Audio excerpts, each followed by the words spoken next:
The following is a conversation I've had with an entrepreneur, data science graduate student, researcher, and a terrific person with an unbound positive energy. Ram Bagaria's path from India's tech hub to graduate school in America reveals an unconventional truth. Technical brilliance alone will not carry you far. In my conversation, Ram unpacks soft skills that separate good data scientists from great ones, and why mastering both feature engineering and model development has become his competitive edge. Ram's story goes beyond code and algorithms. Between coursework and research deadlines, he and his good friend have found time to build BookSip, an AI platform transforming books into bite-sized summaries and podcasts. Proof that entrepreneurial ambition does not have to wait for graduation. We explore how he manages this delicate balance, the cultural recalibrations required when crossing continents, and the mental frameworks that keep him grounded when stress threatens to derail progress. From early startup experiments to current ventures, Ram offers candid reflections on resilience, adaptation, and what it really takes to thrive at the intersection of academia and entrepreneurship. This is a conversation about building a career on your own terms, one calculated risk at a time, and finding peace in yourself and from those who have given you the support and unconditional love to reach your dreams. I hope you enjoy.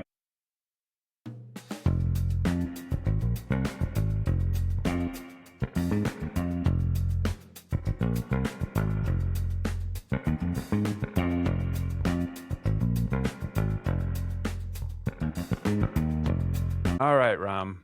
So as we go ahead and get started, I guess I want to just touch on a little bit because you came from industry first, right, before graduate school.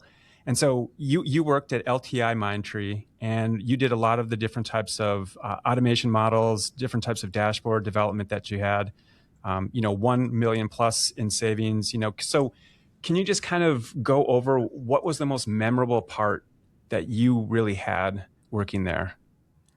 There were several memorial parts I had with working at LTI Mindtree. But I The only one, asked for one. I'm just kidding. I'm just kidding. Just whatever one that sticks out the most. the Yeah. one which I remember on top of my head and which was very blessed moment for me, I would say, was when I was called by the CTO of LTIM to his head office that, hey, show us your product, what you are building. And the main problem what we faced when we talked with non-technical stakeholders were they were not very good with technical stuffs, and we Mm-hmm. had to present them in such a way that they would understand what we are trying to do, because my part was the coding part, it was totally technical. And when I presented them, it gave me goosebumps initially that, hey, what should I talk to them if I can't use any technical words? But when I presented them, it was very great for me and it went so good. I was awarded multiple times, so that was one memory I So really find. was there a learning curve for you in terms of being able to break things down so that the technical jargon didn't really impede too much where people couldn't understand it who didn't have that background? Because in our field, right, with Yeah. data science or biomedical data science, these types of things, there's a lot of different acronyms and those kind of things. So is this something that you had to practice quite extensively and just there's a learning curve where you got better at it? Or did you just feel that you were pretty natural with being able to talk to people and bring it down to the level that they would be able to understand and vice versa for them talking with you? The best way I found out personally was through visualizations. When I would present data to them, I would not go about just presenting data and what how it worked. I would show them the graphs. Okay, this is what you save, this is what you get. So they can drill down the graphs, they can play around the graph. It was user interactive. So I got better when I was going about it. When I started talking with very people at low level, then I started talking at stakeholders level. Got better, but visualizations was the best way I could find out. Okay. So when you got to that point, basically, what did industry not give you that you were searching for with graduate school? Because you're going to be graduating soon Yeah. with data science and a master's of science in that particular field. And I'm just wondering, like, what was the catalyst? Because a lot of times people get comfortable in industry Yeah. and it's kind of you get a paycheck and all of those things are there, right? And so what was the catalyst that you basically thought like, hey man, I got to go to grad school? What was it for you? I mean, yeah, that's a superb question. People do get lazy, and I was one of them, definitely. I was very happy with my paychecks. I would save enough money so that I can take out my expense and I can invest some of money in my stock market. I was going Hmm. good.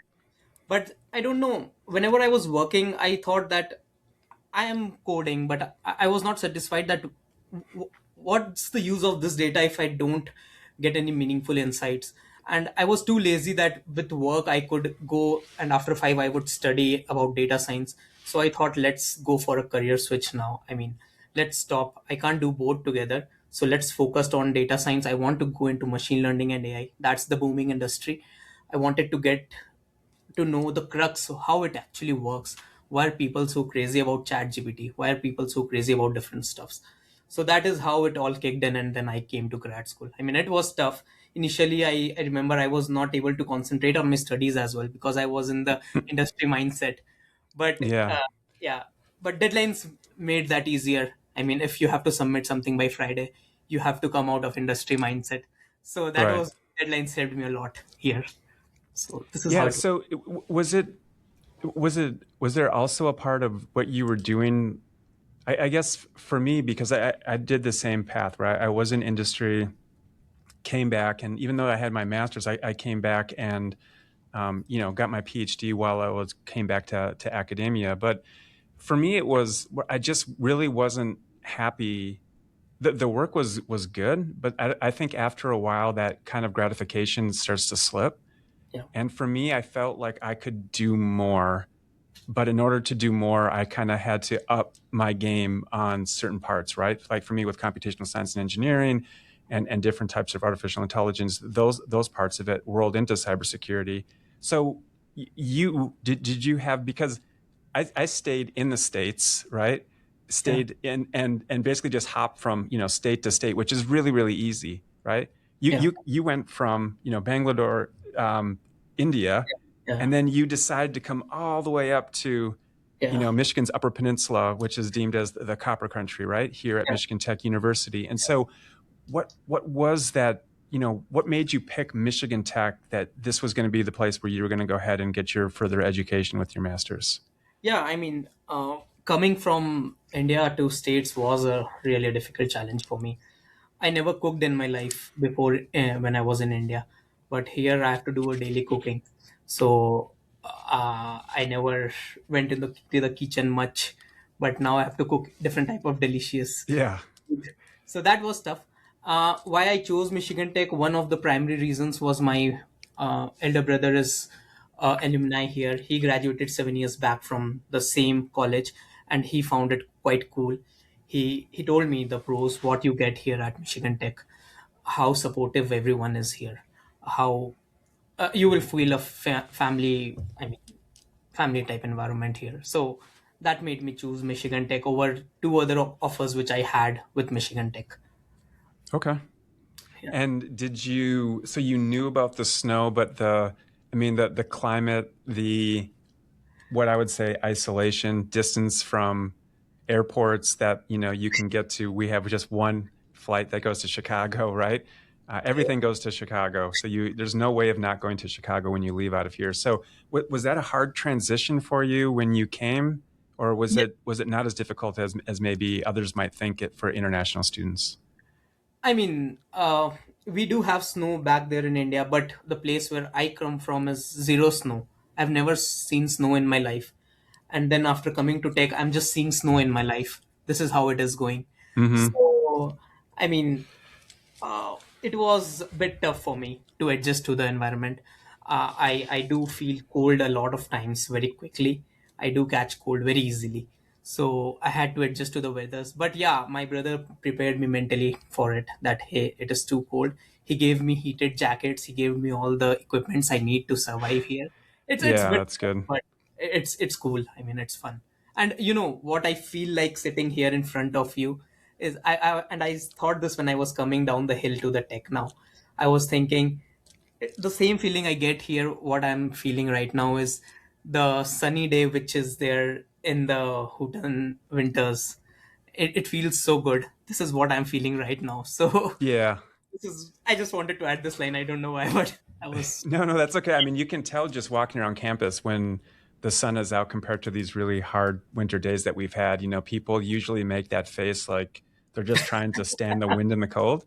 And the last few days have been great because the sun's out and the weather's been warmer for winter temperatures anyway. And people are very smiley and they're everyone's saying hi to each other rather than sprinting Yeah, from building to building yeah, as we go through. yeah. So if we kind of go back to the LTI mind tree journey that you have, so can you kind of talk about the different types of approach that you had to building these complex models? What that really helped you in terms of preparation that you were doing for what became the data science journey that you're on right now? Yeah, so I mean, I got this question a lot of times that, hey Ram, what machine learning model do you think is the best model you have worked with? I have While personally you were there at LTI? at NTM entry, Okay. yes. And I Okay. still get this question now as well, that what model do you think is the best? And seriously, there is no answer to this question. I mean, different situations get different good models to it Right. applied. So, so currently, I mean, there were a lot of models which I applied. How I went about it was, I would first spend a lot of time. I mean, if I had to do 100% work, 70% of my time would be going in data preparation. I just want to understand each and every column, each and every cell. What does it do? And I personally feel that data scientists are paid more as of now in industries, but data engineers should be paid more, because the Mm-hmm. work they have to do, the data cleaning job is too tough. I have done both. I've done data cleaning, I've done data scientist. I know how it feels to clean the data. You are so, I mean, Well, it it's about makes. an 80-20 split, right? I mean, that's like research will show it's about 80% cleaning the data, getting everything set, True. 20% actually running your models. Learning my model, yeah, So, exactly. yeah, I mean, I always think like data engineers are doing a lot of the grind work, and then it's like a car, like trying to get out of the mud. And once Yeah, you get out of the mud, you just put it on cruise control, and that's the data scientist, right? We just take it the true. rest of the way. Yeah, So yeah. I think a lot of jobs you see the convergence more though, right? There's not that hard distinction between data engineer and data scientist. It's now True. where they're expected to do both, Yeah, which I think is much more fair, right? yeah, it's very fair. Yeah, yeah. Yeah. So from ROI perspective and different types of forecasting and those kind of aspects in industry, how did that prepare you for the data science curriculum that you then are finishing up now? So I mean, I had a basic idea of how models work, but if I go by an example, if I go by, okay, you have to apply a decision tree here. Why would I apply decision tree? I never had that answer. I wanted to Oh, always okay. get to the why of the question. Why I am applying regression in this case? I never had that answer. I wanted to get to that. So I knew models. I knew I'm applying them. I'm getting the results, but why I'm doing so, I never had the answer to that question, and I Mm-hmm. wanted to get to that question, and this is why I chose data science curriculum. I mean, and I'm getting now all the answers what I was keen to get, and it feels so great now. I feel So satisfied. So based on that's actually a good point. So what's the difference between good analytics and analytics that drive decisions for you? What is your view on that? So because a lot of people will say, oh, I've been able to have this model, performance metrics. These are the different types of things. This would be good analytics, and then there's analytics that can actually be used to make decisions, Yeah, right? So how do you see the distinction between them? Because I think a lot of people in data science they have where I run the model, I get some answers. This should be good enough to be able to have it. But I think from your position in being in industry, you're a lot more familiar with analytics that actually will be used for driving decisions, true. where Yeah, just kind of like we say window dressing, just it looks pretty, but it's not really doing a lot for the true. company, right? Yeah. So how do you see those differences, and then were you able to bring that into the data science program as you went through different projects here at Michigan Tech? Yeah, I mean, that actually is a very good point. So, good analytics is not always driving your decisions. I personally feel so, Mm-hmm. because back when I was working, or back when I am here at Tech building different projects, I think when I tell people, hey, I'm getting 90% accuracy, it hardly matters to them. What matters to them is, if you are getting 90% accuracy, what is the result I can obtain from it? That is more important. People Right. hardly care about 99% accuracy. People care if they are good with 70% accuracy, unless and until they make money. That is what I learned from industry and grad school. So I think good analytics is good, but unless and until you can drive decisions with some analytics, it doesn't make any sense. I mean, bad results are fine, but if you make money in the end, that is what you need. So Yeah. And what I've found too is making sure that it's reflective of the current market. So you can have good analytics that say pretty consistent all the way through, yeah, but a lot of those good analytics won't drive the current market. true. And I think that's where a lot of students or even people who are in industry kind of lose sight of, is that they don't really understand, like you said, how it will forecast these kind of big decisions and produce a positive type of aspect for the company that they're actually working for. So yeah, that's a big advantage I think you have Yeah, coming into the program. Yeah, for it. So let's kind of switch to, because you're really interested in entrepreneurship. We've had different conversations yeah, about entrepreneurship, and so that entrepreneurship spirit. I'm most familiar with what you did with your latest one, which we'll talk about in a bit with BookSip. But yeah. can you kind of go over what you did before? Because I'm not so familiar with your first entrepreneurship Okay. venture. Because you Yeah, you said this is your second one, and I didn't know that. yeah. So yeah.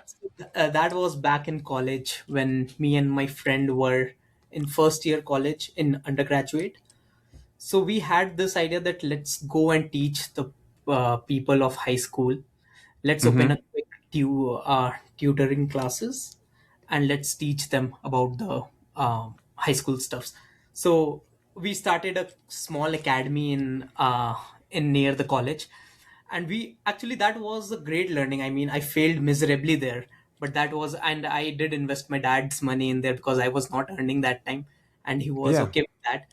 But he was very supportive that time, definitely. But that's nice. yeah, but that was totally, we had this named as Accelerate Academy, which goes by the spelling Excelerate. It also Okay. sounds like accelerate, where you accelerate. So accelerate Mm-hmm. and accelerate, this is was the idea of what we named it after, Accelerate Academy. And during our full 1 year tenure, we had only two students whom we taught, but there were great learnings what we get from that startup. We realized that people don't care how good you teach, but people did care if you have a degree or not. And that time we didn't have a bachelor's degree as well, and that was kind of stuck for us, that okay, we don't have bachelor's, why would any parents send their children to us to get I study? see. That was one thing. Um uh, we we we did struggle a lot. I mean, we went 4 a.m. in the morning, we would go to the roads, and we would give people our pamphlets that hey, we are opening a new academy. We would put it in the newspaper so that it goes to the households and people can see our pamphlets. We paid them, and that was very fun. That time we loved a lot. After college, we won't go to the home, we would go to our academy, we would sit there.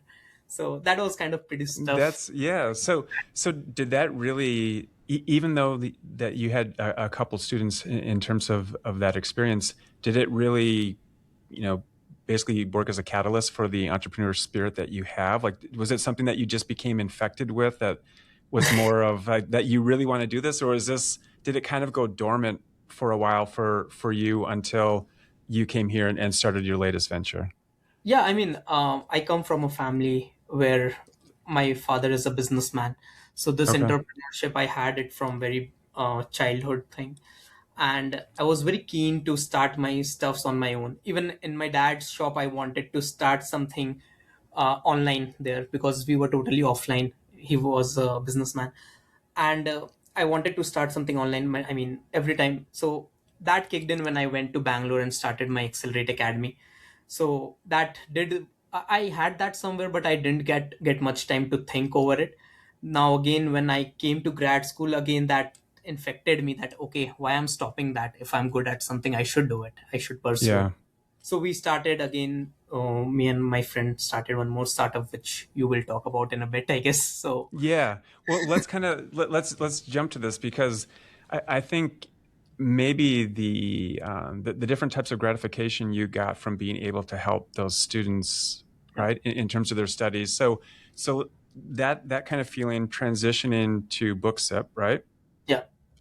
So why don't you just talk about BookSip, what it is, what it actually does, and then end it with how does it make you feel that people will be able to view that product? Like what does it do for you? Yeah. Okay.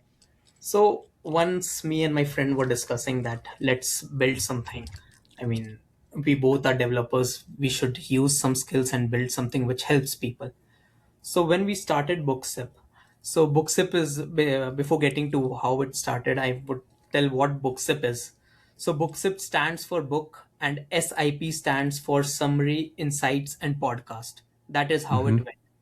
So in this, we have different novels in a summarized content. Along with each novel comes a podcast, which is of 10 minutes. So where two people talk, and we have a good quality speakers there. I mean, if you listen to them, you will just, it feels like you're talking or you're listening to a Yeah, no, human. I have. I've listened to a couple of them, Yeah, and yeah, yeah. they sound great. And Yep, and you were supportive when I was building that. So thank you for that. Yeah. yep. So when I mean, this is what BookSip is. I mean, it summarizes how it came into picture. Again, the laziness kicked in.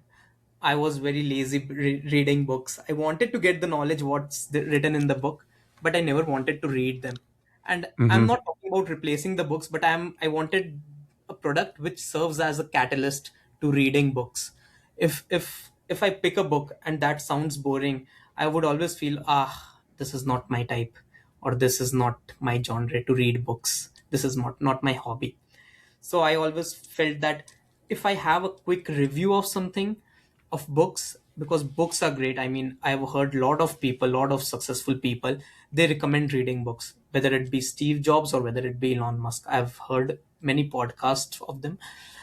They always say, oh, go for this book, go for that book, and we have tried to incorporate each and every book they have said in our website.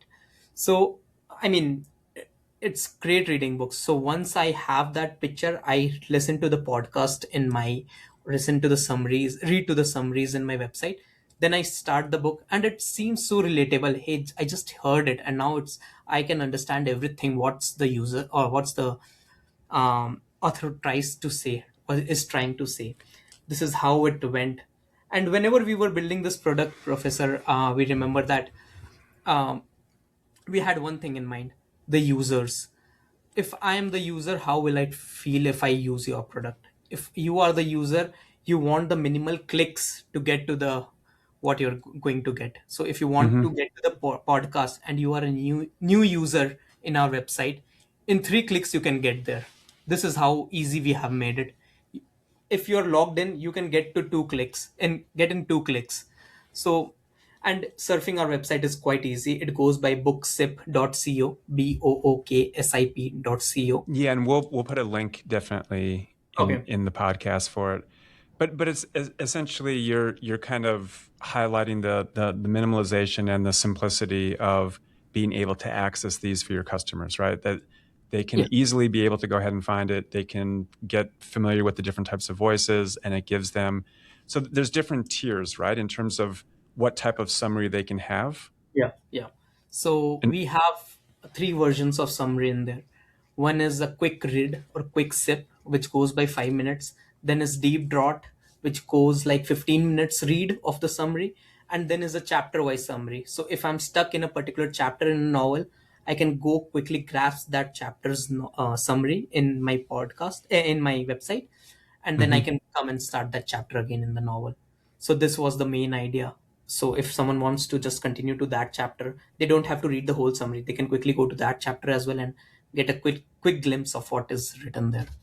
Yeah. So this, I think we could probably talk uh, 8 hours about the marketing aspects of that because, but we'll kind of we won't cover that because starting a new venture, as we're both familiar with it takes a lot in terms of the business aspect.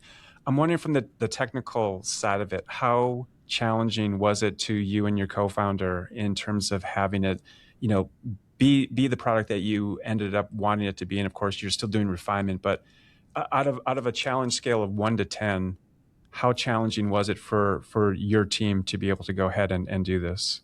Ah, so there's a very interesting story behind it. Do you want to listen Let's that? hear it. Let's go. So, me and my co-founder were good friends from very initial stages. We knew each other from bachelors, and like whenever we would go, we would be together, going anywhere.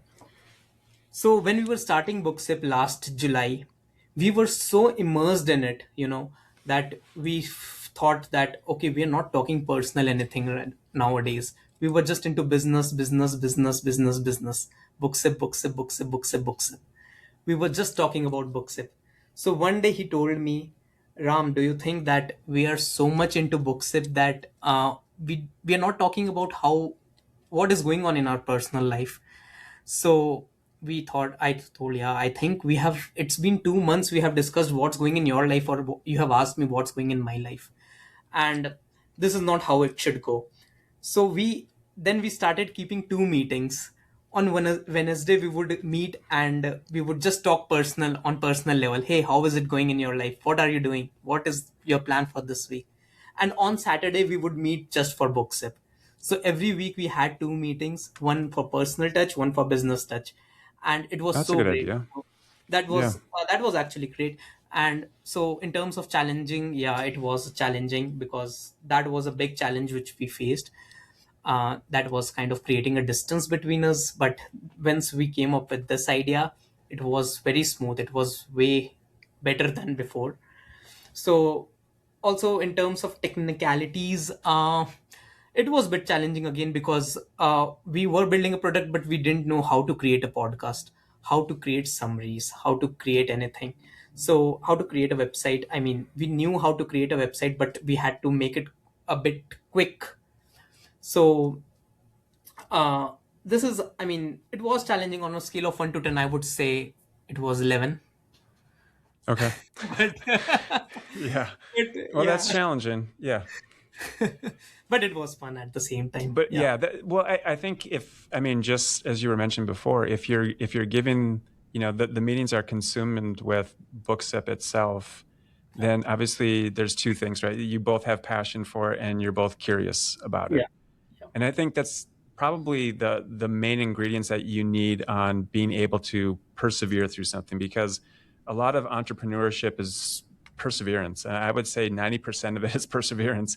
Many Yeah. people have tremendous ideas, like True. just out of the world ideas that are just terrific, but they just can't sustain that perseverance even when the chips are down, right? And that's the part. And when you have a co-founder that's equally inspired by that, and you can kind of offset each other, when one's down the other one's up, and that kind of thing. It's good though. It's a very healthy way to be able to go about the entrepreneurship life, because there's a lot of different challenges that you have. So how long has BookSip been in the works? So we started last June 2025. Okay. We launched this January 2026. As Yep. of now, we are tying up with local stores. We are in talks with Black Ice in downtown. Okay. We are in talks with some influencers as well who are book authors. If they would like to have their books in our website and instead they can promote our website, this is how we are talking in terms of that. We as of now we don't have much users, much. I would say we have 20 users as of today. It's been 1 month, but the activity which those users are doing, the analytics which what it shows in the table in the Supabase which we are using in the database, that's great. They are loving it. Good. The feedback which we are getting out of those users is they are enjoying a lot, and they are recommending us books. Hey, why don't you bring this book? Why don't you bring this book? As of today, we have 150 books on our website, and we are trying to bring in more. So this is where we stand today. That's great. Yeah. Yeah. Yeah, that's really good. So for you, it's just you just see lots of different possibilities as it kind of goes through. So you in your mind, you and your co-founder have ideas that this is the current phase that we're at, but eventually we'll be rolling out different phases, or is it something that you see as escalating in terms of development, or is it kind of this is as far as it can go? I mean, this is actually a good point. Again, this was something whenever we met, we thought that okay, by November we will launch a website. But then we thought, hey, why don't we bring this feature in and then we launch? It's a great feature, Mm-hmm. like reviews. Then we thought, okay, now we should launch in December. So there's a term called MVP, minimal viable Yeah. product, right? Mm-hmm. And we thought that unless and until we decide on MVP, we are not going anywhere, because every week we meet, we add 4 new features, and again the website published date is pushed by a month. So we thought, okay, let's stick to MVP this time. And definitely we would be in the development, but people should know what the product is. And then once we start getting user reviews, we will build accordingly. Like the local store which we are tying up here, the Black Ice with Shana, she was like, why don't you bring in the comment features where people can comment on different books, they can put their reviews, they can star ratings. So we brought in that feature as well. Now our website has something like Amazon, where you can go and in each book you can give comment, what do you feel about this book, whether good or bad. Yeah. So that was something we built in. Again, we are trying to scale it up, as many tie-ups we are trying to do so that we can get more reviews. And definitely this is a development process which is not going to stop. We would be building in different phases, but it would be a continuous agile process. This is how Okay. it will go. Yeah. Yeah, that's good. Yeah. So having a startup, Yeah. finishing your Master's of Science in Data Science, Yeah. right? Yeah. And then also your TA, and you've done research here in the biomedical data science lab that I have. Yeah. So talk to me about how you've been able to handle juggling all of those different types of things effectively. Right? Like what do you do to make sure, like, so for other students out there who are doing entrepreneurship and they have different types of roles they have between work, research, courses, and then the startup itself, what are some things that you've done that you feel has worked, or maybe what are the things that happened that you kind of had to rework it just so you could get back on track with things, because it is easy for things to spin out of control when you have so much going on. Yeah. I mean, that was quite challenging. I mean, it's not about prioritizing one thing always over others. I have always believed that every week there is some prioritization of different, like this week, I would go with biomedical data science because lung nodule detection, we have a meeting with Henry for. Next Mm-hmm. week I would go for academic deadlines. Next week I would go for startups. But the thing is that persistence was necessary whenever I was doing something. So whenever I was prioritizing one thing, I didn't miss out on other things. That was important. If this week I give 7 hours to BookSip, if next week BookSip is not a priority, I will try that. Okay, I will give 4 hours to BookSip at least, so that I'm in touch with BookSip. I don't miss out on BookSip. I would keep a quick meet with my co-founder that okay, let's meet.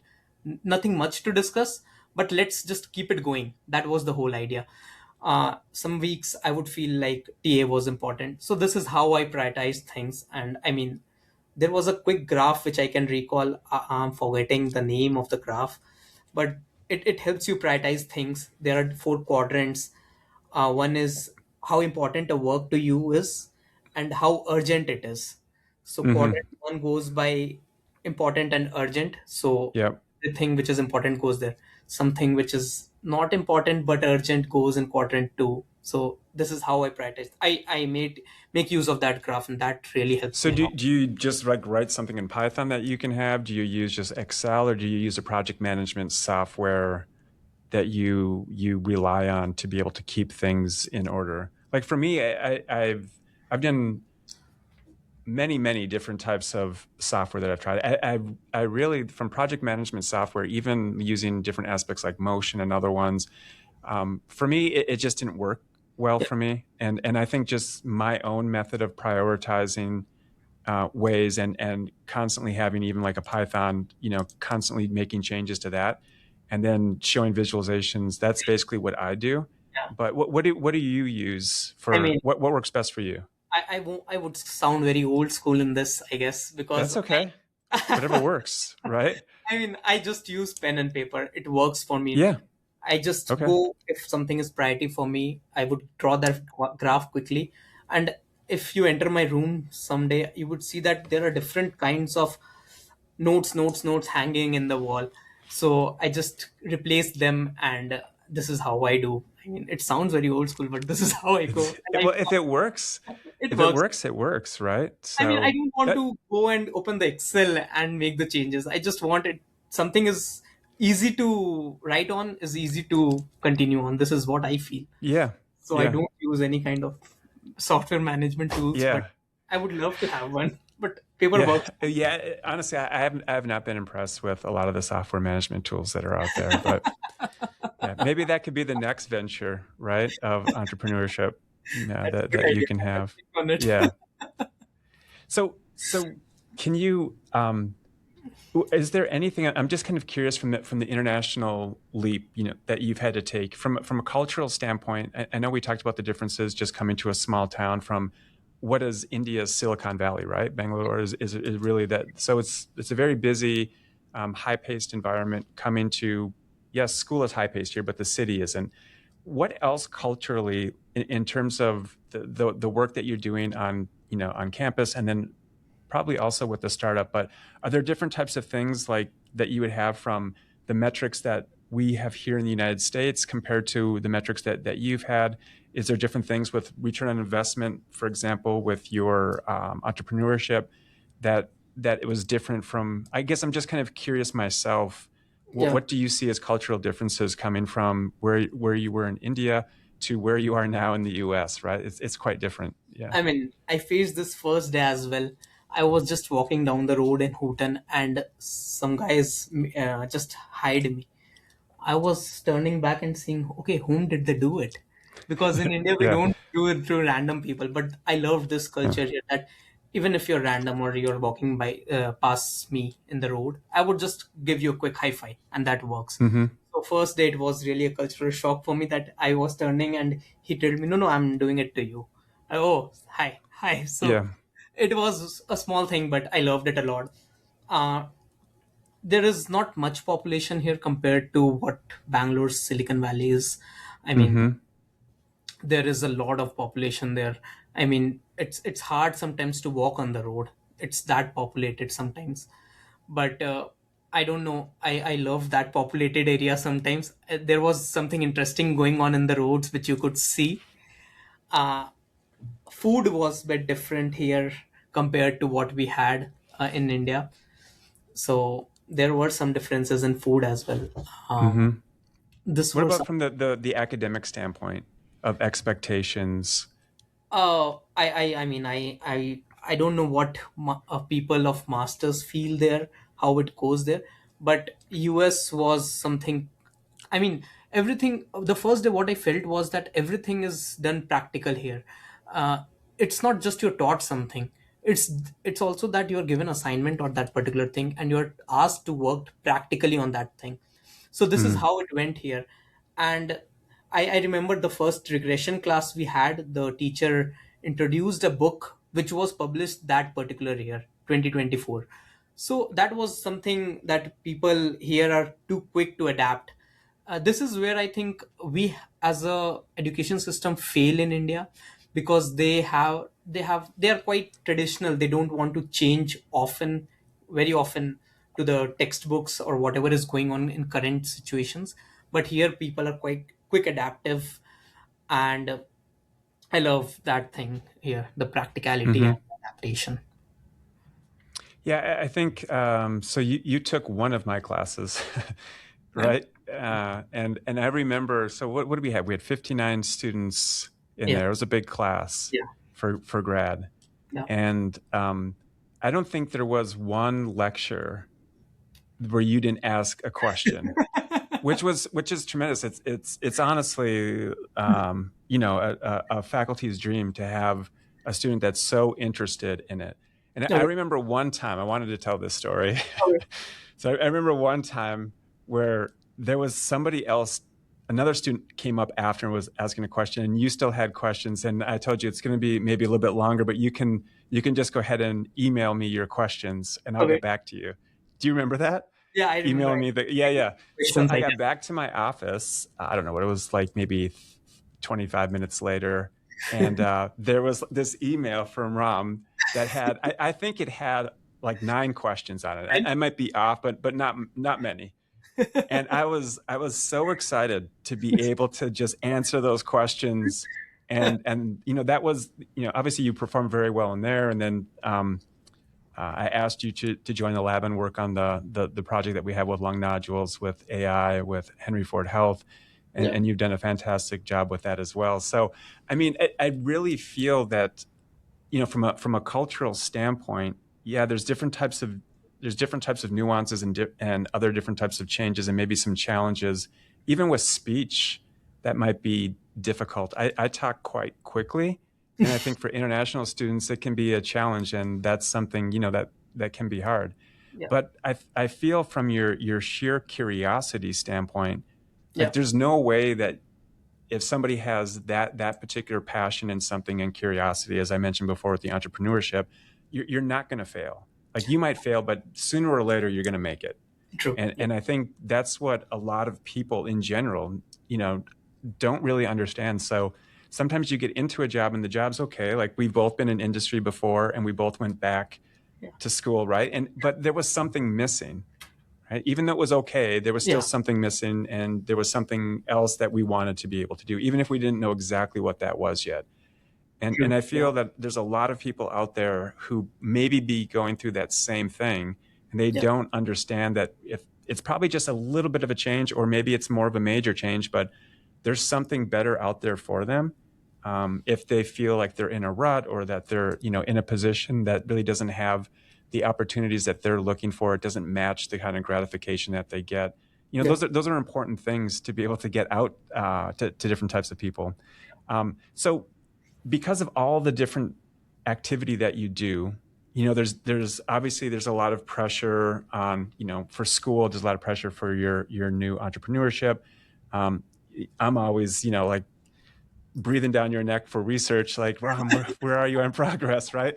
On things that we're working on. So from a mental health standpoint, yeah. what are things that you do? And I know that you play guitar and those kind of things. So do those get into, like, what do you do to de-stress when you have certain types of things happen in a week that or a day that seem like, oh, I just need a break from this? Yeah, I mean, uh, first of all, thank you, Professor, for sharing that story. Yeah. That actually, I think that is one bad thing about me. If I'm stuck on a question, I want that answer, and I can't pay attention to the next part you are explaining. I No, want, and unfortunately, I'm the same way. I think it's a double-edged sword. I shouldn't say unfortunately. That's not the right word. It's just it's hard when there's other things that go on in life and you're still focused on wanting to get that answer. And sometimes those answers just aren't available. And it drives me crazy. And I overanalyze things a lot. And it doesn't benefit me, and it surely doesn't benefit the people around me. yeah. When I'm just constantly thinking on those things. But for you, when you have that, and even if you can't get the answer, what are some things that you can do to kind of release that tension, calm down, those types of things that make you feel better? Yeah, I mean, before getting to that, I would also share a quick story what happened for the viewers, of course. Once I was also stuck something like this in a question, and professor saw me in the class, and he doubted me. If you remember or not, I remember that clearly. He told, Ram, are you having a question on that topic, previous topic? Oh yeah, yeah, I do remember that. Yeah, yeah, And I mean, yeah, my face expression showed that to you that yeah. still stuck in the previous topic. And I was like, Y- how do you know? How do you know that I'm still stuck there? Because I was writing on the board and you were just looking like just straight. Like I could tell that you weren't like your eyes weren't focused on the board. You were Oh just my kind God. of up like that. Yeah. Yeah. So. So what I do generally, Professor, first of all, guitar is a therapy for me, like you mentioned. I mean, whenever I am down or whenever I feel like I want to do something, I just want a break. I just pick up my guitar and I just play multiple songs at a go. Half an hour, 45 minutes, I would just play guitar, go on and on, my favorite song. Mhm. Second, I love to play chess. I mean, it was so addictive for me in between that I just woke up. I would, unless and until I played a game of chess, I won't leave my bed. It was so addictive for me. I'm still working to increase my rating. It's not so good, but I'm still working on it. But I love to play chess. I would go on a quick walk around if I, whenever I need a break, something like that. I would. So is nature something that's important? Like, could you walk inside somewhere at the student development complex, for example, here, or does it help you a lot more to be able to like get sunlight, walk with nature? Because we have a lot of trails here, obviously, it's really nice in the fall and the summer, but it's unless you ski, cross country ski, it's not Yeah. really that great to do during the winter. So is nature a big component of that as well, or not as big of a deal for you? I mean, nature is a big component, but not in December and January in here. Because if Yeah, I go in nature walk during that time, I'm definitely coming with cold in the home. So that is not a good time to go for a yeah. nature walk, I believe. So that is where I go to SDC. I play badminton. I go swimming sometimes. So I mean, I love to swim. I 6 months back only I learned how to swim. I never knew how to swim. I knew how to drown, but I knew don't. Yeah, for me, I did like as a kid water skiing all the time. It's you basically just doggy paddled in, right? And before my first triathlon, I 2 weeks before I took swimming lessons, Okay. and all of these little 4-year-old kids with floaties would get out of the pool, and then the teacher, so I had solo lessons. She's like, come on. And she told me, she said, you're a natural born sinker. And I was shocked because I said, I have now, 9 days when she told me this left before the triathlon. And she's like, just go on your back, basically just telling me that I'm not going to be able to do well.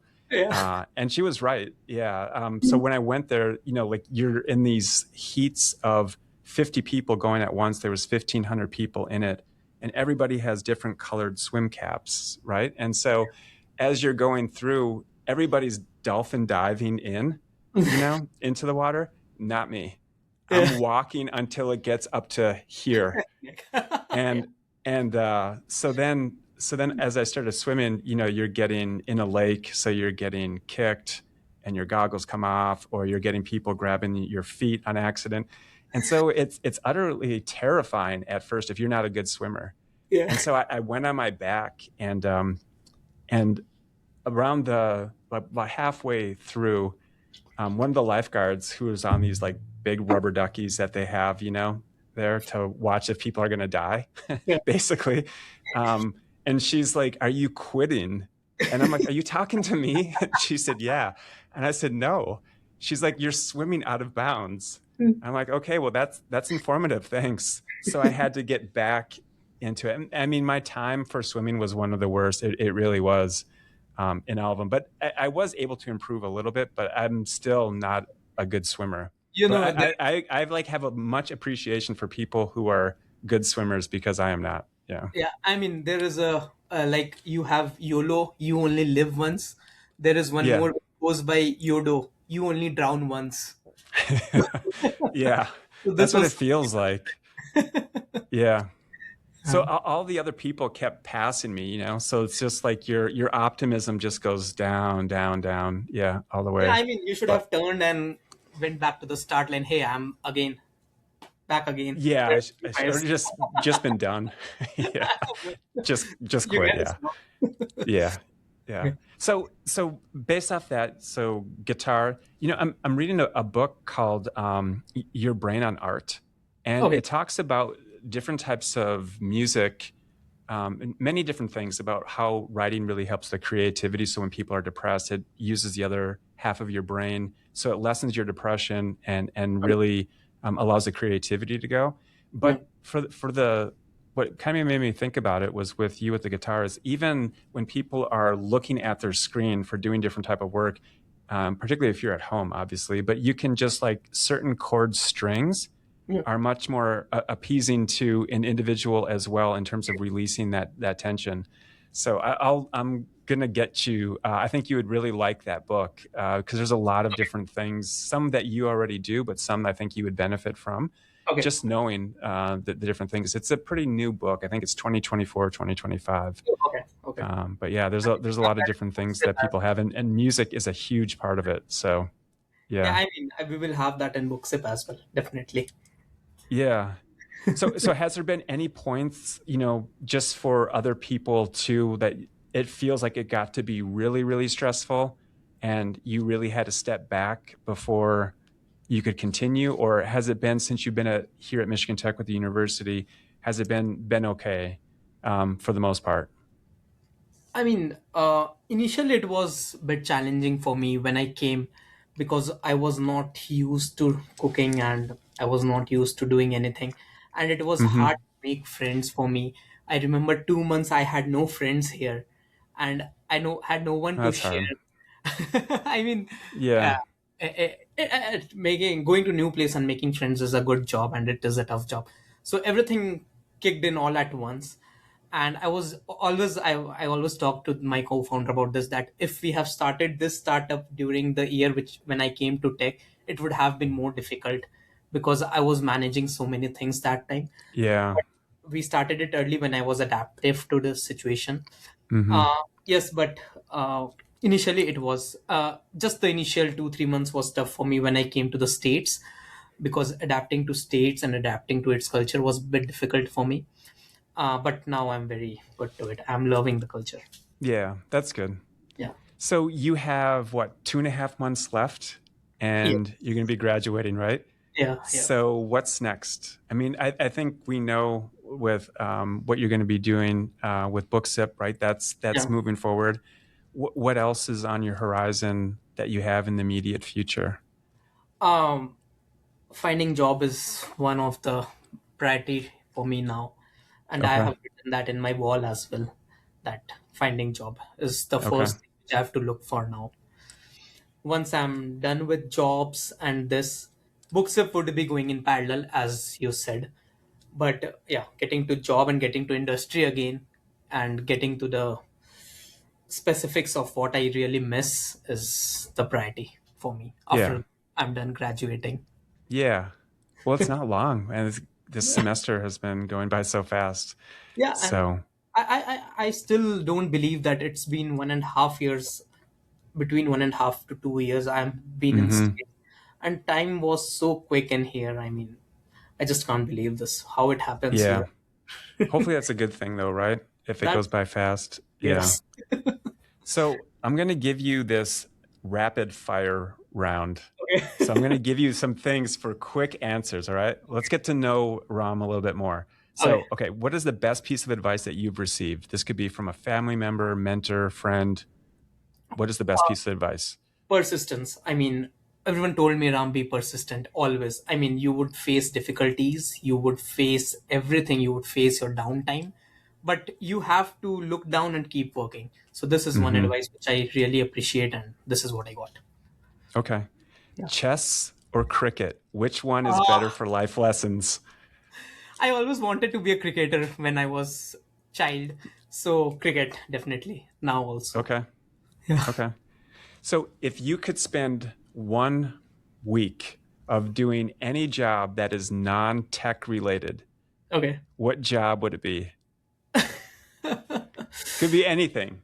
I mean, I would love to talk to people. I mean, I will just go Okay. around, I will just know their perspective of what I am having related to some queries, what I'm having, what they think about some particular situations. I love talking a lot. I can talk whole day, whole night. And people, I've felt that people also don't feel bored when they talk to me. So it's kind of fun both No, way. I can attest to that. Yeah, I've never felt bored. Yeah, in all the conversations that we've had.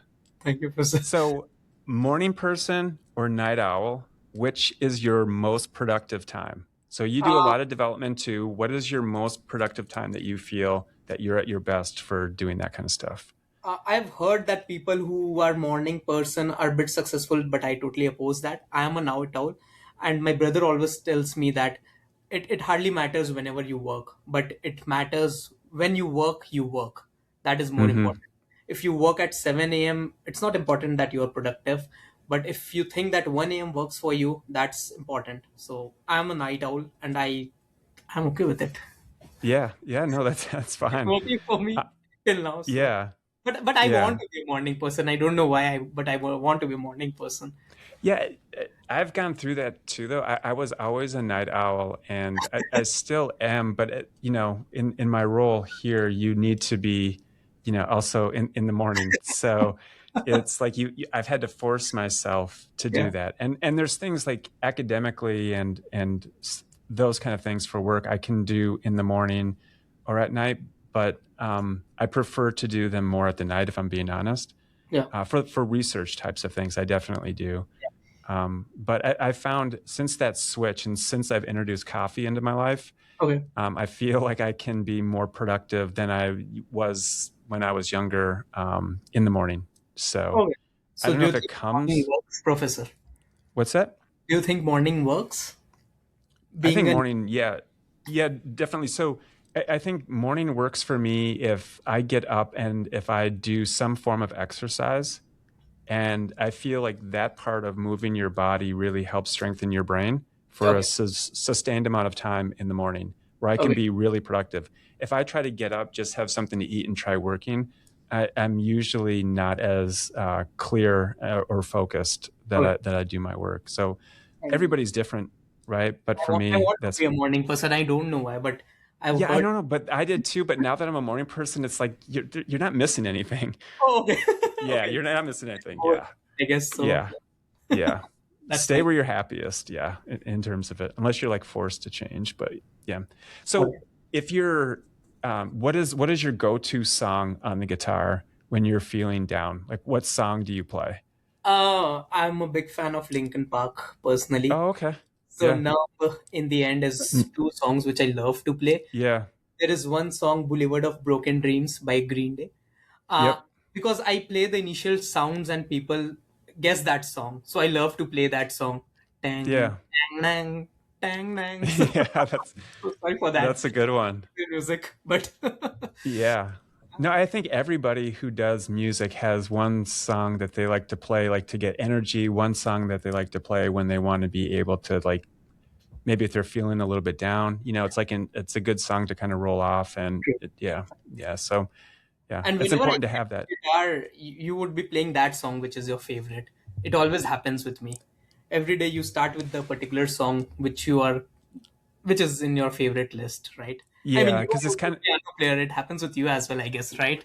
yeah, but I think yeah, I'm not as good on the guitar as the piano Okay. but I mean, for me with the guitar, I really like for those kind of songs, I think Sparks by Coldplay is one that Oh, when I'm yeah. not feeling the greatest, it's like, I like Yeah. to sing that song. Oh, But yeah, there's a lot of different ones, but from energy songs too, I feel like even techno songs on the piano, being able to play those and get those going. Everybody's different, but yeah, I think it's a form of just expression that takes you away from whatever you're feeling, whether if it's something with work or personal life or whatever it is. So for me, that helps a lot. Reading helps a lot. Writing helps a lot. But I think when push comes to shove, it's usually music is my top choice of being okay. able to do something to get my mind frame different. Yeah, for I mean, sure. how long did you sit at a go on piano or on a guitar, whatever you were playing? I mean, you just didn't want to stop playing, and you just wanted to go on, go on, go on. Do you How remember? long? Like, what's my longest time that I've went? At a go, yeah. I would say, well, piano would definitely be the most. I mean, sometimes I'll go through all of the songs that I've played, and even songs that I haven't played in a while, and then I'll try to learn a new song. Okay. And I don't really read music, to be honest. I do what I can just by ear, and then the other parts I'll kind of look to see if there's any videos with it and write down some notes. But I don't write down the notes. I write down like F sharp F sharp. or actually A minor. Yeah, whatever it actually is. And I say left hand, right hand, and then I kind of do that to do it. And all of those things are kind of entertaining my brain. Yeah. So even though people might say like, "Oh, well, that takes you longer," my brain's still entertained. And then I do that, and then I kind of go back to those other songs. Yeah, sometimes it depends. With kids, sometimes it's hard to get that kind of time. Yeah. But even with the electric piano with the headphones, yeah, I can go for a long time. I'd say probably my longest one was maybe like close to 4 hours, 4 hours, something like seriously? that. I mean, I would take like water or tea or something like that in between, but yeah, I wouldn't be much in between because Oh, sometimes your wrists get really sore yeah. True. from playing. I think with guitar, I don't have great form. I must not have great form because my wrist gets really sore. I mean, you Uh, get holes in here in the fingers. yeah, but even when you put the capo down and you're really trying to, like going down six on those and then trying to do it. Yeah, yeah, True. Yeah. yeah. But So it, yeah. yeah. Okay, so this is so if BookSip could summarize your life, right, in 5 minutes, what would be the key takeaways? Oh shit! This is something very interesting what you've asked. Uh, if BookSip could summarize my life, a guy who was into sports more when he was a kid, but then he got serious, so he thought that uh, money is important in life, I guess. So you have to do something if you want to be accepted in the society. You have to earn good, you have to do good, and one who loves to roam around the world anywhere. So, not a 5 minute summary, but this was a quick No, summary. that's good. Yeah, no, I like it. I like it. Yeah, I think too. Probably like myself too. You had to find different things that you were interested in to really learn the discipline of what you wanted to do. True. Right? Yeah. I So mean, I that was those kind not of so things. disciplined when I was a kid, but Lots of people weren't though. I mean, if you don't know what you want to do, I sometimes I feel that other children, there'll be somebody else who really knows what they want to do for a career and they feel like, oh, they're behind. It's just it takes people longer. You shouldn't judge your time frame on someone else's time frame on it. And a lot of people get into, like, I've been in as a kid, I've been with classmates who said that they wanted to be a civil engineer, and then they became a civil engineer, and then 10 years later they're miserable as a civil engineer. So there's you know there, everything comes full circle on things, and if it's right for you, it's right for you. Your timeline's not going to be the same as other people's timeline, and people like Warren Buffett and other ones, they talk about that all the time. Like, you keep moving forward on things that are important to you, curious to you, passion for you, and your timeline's going to be different. And a lot of entrepreneurs, they kind of play their own game on their own time frame. yeah, And if you look at, like you mentioned, Steve Jobs, I mean, all of those people had those ideas, 15, 17 years ago, like with the iPhone and those kind of things, but they've kept refining until a point where things kind of converged and they were able to do it. true. And I think kids just need to remember that, like, just keep going after what you want to be, what you're True. interested in, as long as it's legal, right? As Yeah, long as it's legal. Yeah. I Yeah. just want to add one thing. I mean, I've seen people who try to, compete with others, but it was never about competition with others. I feel it was competition with Yeah. oneself. What you were yesterday, you have to just improve and get better tomorrow. Okay, I worked 5 hours yesterday. I want to work 5 hours, 15 minutes today. This is how it Hmm. goes. I personally feel like different people have different timelines. So Yeah. it's you versus you, I guess. So Yeah, and right, I agree with this. Shouldn't be a competition. I just think other people, they have a trajectory that maybe happens quicker for them, and so other people feel that they're behind. Not that they're competing with them, but just that maybe they'll never get to the place. yeah, And it's really patience, true. and hard work, like you mentioned, is really important. So, what's the one thing that you miss most about India? Indian food, definitely. That's what I thought you were going to say. I Yeah, mean, I just miss Indian food very yeah. bad. Yeah, that is one thing. What's one of the things that you've learned to love about the Upper Peninsula of Michigan? What I love about UP, Hmm. um, I mean, I really love how sweet people are here. I mean, I can just go out and talk to anyone in the library. I can go and talk to anyone in the roads, and they would be so welcoming to me. I just love that. So, I love to talk to people around, and I have made great American friends as well here. I love Yeah, hang out with them sometimes. So it's yeah, fun. Yeah, yeah, yeah. We're gonna miss you when I'm you gonna miss. graduate soon. Yeah. So, what's the best way to build a side project like your entrepreneurship without burning out? So, if you had other students who were interested and in entrepreneurship, how could they balance it without burning out? I mean, it depends on what you're doing, I think personally, because BookSip is something what I was curious to get into. It was my Mm-hmm. passion. So whenever I was burned out from academics, I would go to BookSip. So because there I would feel like, okay, now I'm doing something which I'm proud of.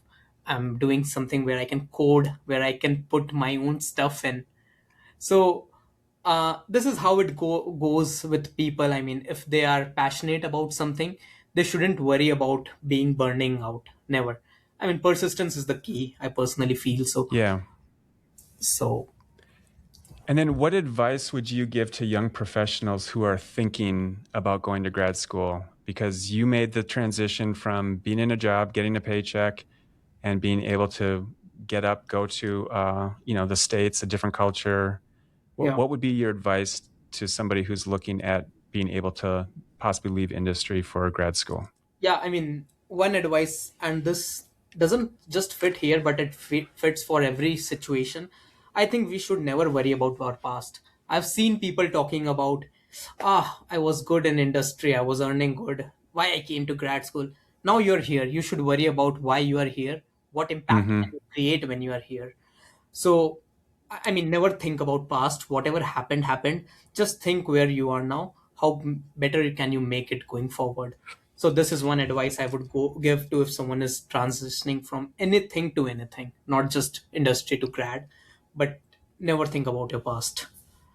Okay. And I So mean, you mentioned YOLO, so I guess you're now advocating for LITM, live in the moment. Is that what you're like? Basically, just live in the moment while you're there. Don't worry about what you had before. If you came here, you're thinking about doing it, do it, and then just enjoy the most you can out of it. yeah, I mean, Okay. Musk was also a guy I was hearing to the podcast in Founders, which you only recommended to me. Ram going Yep. to Founders. Yeah, it's a tremendous podcast. Yes, I Yeah, love Founders. Yeah. and I also, and when I asked my brother about it, he was also like, oh, I also hear to the same podcast what your professor suggested to you. So it was fun getting two great recommendations from two great people. And Yeah, so when I was hearing to that podcast, I listened to the podcast of Elon Musk as well. In that he told that Elon Musk was responsible for making 70% of the decisions bad daily. Out of 100 decisions he would take, 70 wouldn't favor him, but he still didn't stop. He would make decision, he would let it fail, he would try to make that decision right. This is how it worked for him. And I was so, I mean, Yeah. stuck to it. I was But just, but that's that perseverance, that tenacity, that just because other people in competition will want that person to be, you know, to fail yeah, essentially, and you can't fail if you keep having that effort. You just keep getting up after true. you get knocked down, keep getting up, and sooner or later you're going to be able to do that. And people want to back somebody who just has that, that personality that just continues to go after something because they feel so strongly in it. True. So Yeah. yeah, that's really good. Yeah. So last question, Yeah. what gives you hope? Um, what gives me hope? I mean, I have a sweet family where I have a small photo of them stuck in my wall as well. So whenever I feel down, I just look at that picture, that how blessed I am to have them as family. And they, I mean, the things which my parents did for me, and which every parents do for their children, definitely.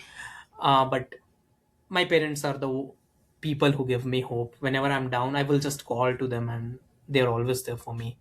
So he will tell, never worry about anything, just go on. If you Yeah, need money, I will give you more money. Never think about that as well. But whatever you love, you do that. So that's yeah. is So big. unconditional love, that's what gives you hope, Yeah, true. right? Yeah, Yeah, that's the best kind. Yeah, that is completely unconditional. yeah. Yeah. So, well, thank you very much, Ram. This has been great, Thank and I will put all of those links that you have for your portfolio and your entrepreneurship with BookSip and all of those things. It's been an absolute pleasure talking to you, knowing you, getting to know you, and yeah, and we'll remain in close contact as kind of move on here. you. So, Yeah, thank you. all Thank you. right, Thank you. yeah, thanks again. Yeah, see All you. right. Bye. Yeah, take care. Bye.